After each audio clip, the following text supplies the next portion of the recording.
Hi friends, ఈరోజు చిన్ని baby పొటాటోస్తో curry చేసుకుందాం. ఇప్పుడు సమ్మర్ సీజన్లో పిల్లలకి హాలిడేస్ ఉంటాయి కదా. ఈ బేబీ పొటాటోస్తో కర్రీ చేసి వాళ్ళకి పెడితే చాలా ఇష్టంగా తింటారు. ఉట్టి కర్రీయే తినేస్తారు.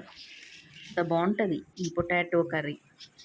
బేబీ పొటాటోస్ని ఉడకబెట్టుకొని వాటిని పీల్ చేసి పక్కన పెట్టుకోవాలి. ఇప్పుడు ఒక ప్యాన్ పెట్టుకొని ప్యాన్లో నూనె పోసి దాంట్లో ఆవాలు జీలకర్ర వేసుకోవాలి. అవి చిటపటమన్నాక చిల్లీ ఫ్లేక్స్ వేసుకోవాలి. చిల్లీ ఫ్లేక్స్ వేస్తే చాలా బాగుంటుంది. కరివేపాకు కొద్దిగా ఎక్కువనే వేసుకోవాలి.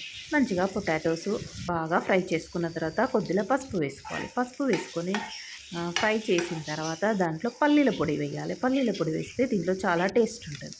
చివరకు కొత్తిమీరతో గార్నిష్ చేయాలి. ధనియాల పొడి కూడా వేసుకోవాలి.